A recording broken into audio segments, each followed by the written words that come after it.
All right, let's see what's going on here. I guess we on. Hey, what's going on, party people? Now, this is your first time here. Welcome. It's definitely a pleasure to have you here. I go by the name of L'Esprit. I am a spiritual healer. And technically, as a spiritual healer, what I do pretty much is that I help people to become mentally and emotionally balanced. And the way I do that pretty much, I help you to understand how your emotions are being created than for you to understand your emotional pattern. So, in other words, it's to give you more, power over your emotion. So, to be emotionally balanced simply means, to for you to master your emotions.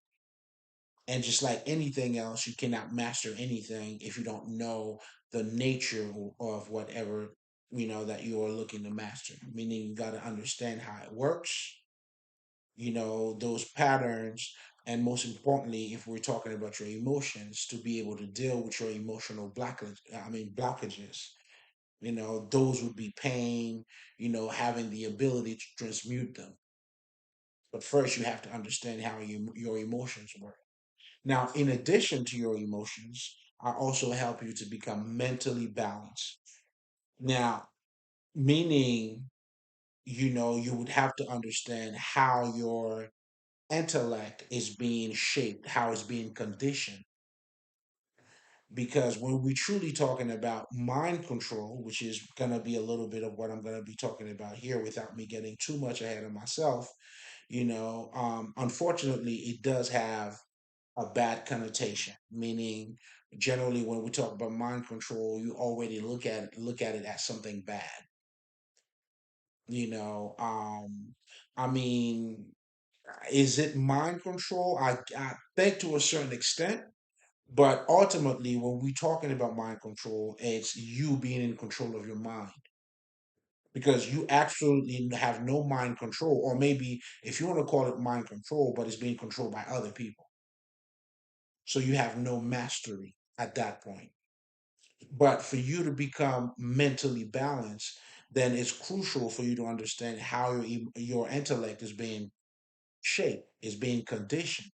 For instance, culture plays a very big part in how you see life, meaning how your intellect, how your interpretation of what life is. And it's important for you to go beyond your culture or whatever culture it is because every culture is biased. Meaning, okay, I'll give you a perfect example, right? So in our culture, we talk marriage, we see marriage as love. It's like if you were to ask me, okay, so how long have you been with so and so? And I'm saying he hasn't give you the ring yet. You're wasting your time. It's either he doesn't love you or whatever the fuck it is. That's our biasness in terms of that's how we pursue, that's how we see, that's our perspective on marriage.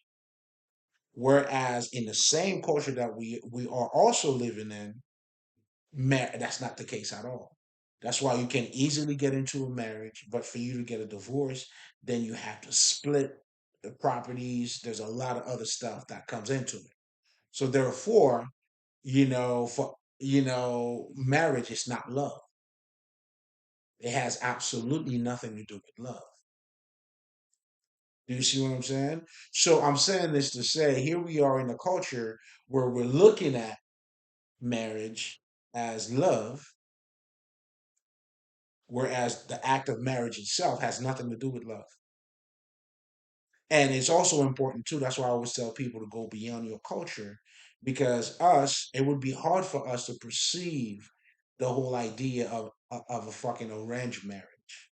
It's not fair. It's none of that. But if you understand what marriage is, if it's a contract, so an arranged business, an arranged contract, it's not a bad idea.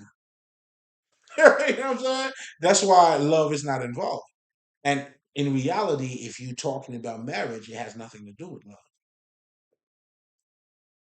But it's also important for us to understand why we look at marriage that way. But most importantly, it's not even important. It's important for us to understand, why well, not necessarily why we see, well, yes, why we see it the way that we do, but most importantly, to understand that that's the way we're looking at it. And the biasness comes in because now you're not looking at the full picture. Here's everybody talking about marriage like it's love, is love, is love. It's not the full picture because that's not what it is. It's a business contract. So it's important for you to master your mind at that point, or to have mind control, or to become mentally balanced. You have to understand that. That's why what people call your humanity, that is your spiritual battlefield. This is where your growth will be taking place. This is when you'll get to see that this life is not exactly what it looks like, meaning there is more to it. It's not what it appears to be. And pretty much that's what we've been doing in our whole life. And as a spiritual healer, I help you to pretty much become in alignment with that type of understanding, to go beyond, because to be in a position to control your mind, you got to be self-aware. And speaking of that, there is a book, I believe, I can't recall the name, but it talks about mind control 101, right? I think there's two of them. There's a J.K. Ellis, and then there's another one by some guy named Jones. But ultimately, again, due to a lack of knowledge, or maybe due to what we're used to, another biasness, we look at marriage, I mean, not marriage, I'm sorry, we look at mind control as something negative. Whereas mind control truly has to do with how you are shaping your mind, the way your mind is being shaped. That's the true meaning of mind control. How have you been conditioned to think? How you've been conditioned to look at life? Well, culture plays a big part of it, right? And in addition to that, then we're gonna, the society that you're in plays a big part of it.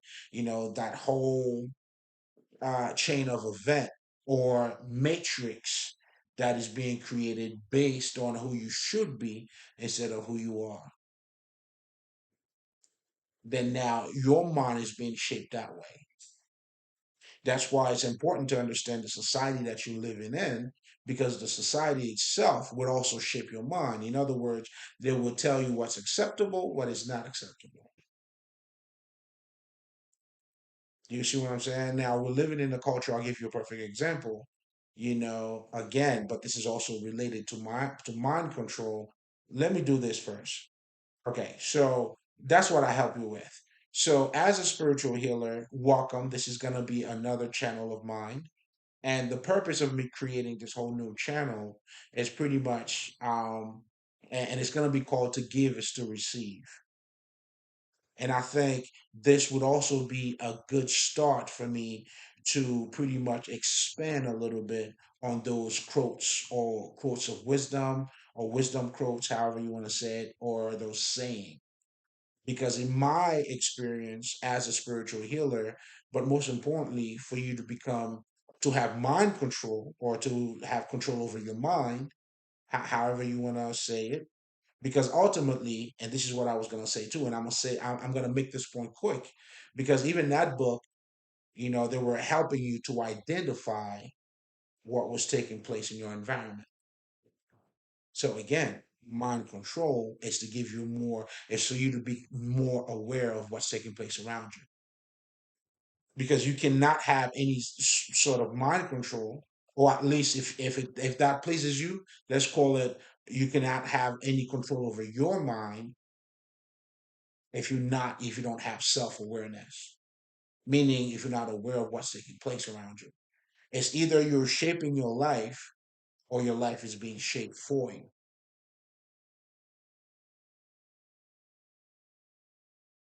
So when we truly talking about mind control, it's truly, it's for you to have control over your mind. And the entire book, just to go back to that book just a little bit, and I'm gonna delve more into it later on, it's pretty much telling you, helping you to identify how your mind works, what mind control is. Do you see what I'm saying? So ultimately, it's to give you a higher state of consciousness. So the true essence of mind control, pretty much, is to give you control over your mind. It's self mastery. So now I have decided to create this new channel, and I will be talking about those wisdom quotes are saying because they have a lot of impact on your life. And here's something else too. When we're talking about becoming spiritual or being spiritual, it's just you actualizing the divinity in you. But for you to actualize it or to materialize it, it's pretty much you embracing it. And for you to do that, again, it has to be experienced, it has to be lived. That's why in the occult now, we use a term called the occult, which is part of spirituality. And I'll be talking about spirituality in just a second, which is pretty much giving you a deeper understanding of your reality that you are already living. In other words, the occult will tell you things like, you know what, you have a conscious mind and then you have a subconscious mind. Then you have a dark side of you, then you have a light side of you. The light side of you could be considered as the physical aspect of you, and then the dark side, which can be attached to your ego, your shadow, your emotions, whatever the fuck. But I'm saying all of that to say these are things that you probably have heard of in the past. But ultimately, what this is really telling you is giving you a deeper aspect of you. So here you are, let's just say, you used to look at yourself, nigga, I'm just flesh and bone. And now the occult now is telling you, dealing with the hidden part of you. Well, there's more to you than that. And we all heard that Jesus saying, what is it? A man cannot live of bread and wine alone. So, meaning, as a thinking being that we also need. That's why we talk about God, we talk about spirit, we watch a movie, we go out for a walk. All of these things are pretty much, you showing you that you a lot more than just dick and pussy or flesh and bones or drinking and eating. So there's more to you. So that's why for me, when I'm talking about spirituality, like I always say, it cannot be outside of you. So quite often, when people like, especially when we're talking about being a spiritual healer or we're talking about spirituality, the first thing that comes in most people's mind is that it's outside of them. It's religion. It's like part. It's not part of the world that I'm living in. You know what I'm saying? It's almost like, oh shit, this nigga's going deep. Now, I mean, that deepness is it's you. Now it pretty much comes down to, how aware of, I mean, all you. That's why in spirituality, the term consciousness plays a big part. Because the term consciousness meaning it's you having a deeper understanding of who you are. That's why as spiritual healers, masters, ascended masters, or anybody who's coming forth to bring that type of message, we're serving you and trying to help you to remember for you to know who you are. Get back to who you are. That star seed that you were out there, you are still that over here. In fact, the journey of you attaining that knowledge again, that's the experience.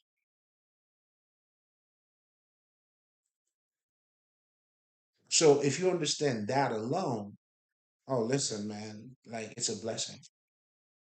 Then you'll understand this is what spirituality is all about. Then you have religion now, I mean, which is a belief system in so many words, but ultimately it's doing the same thing.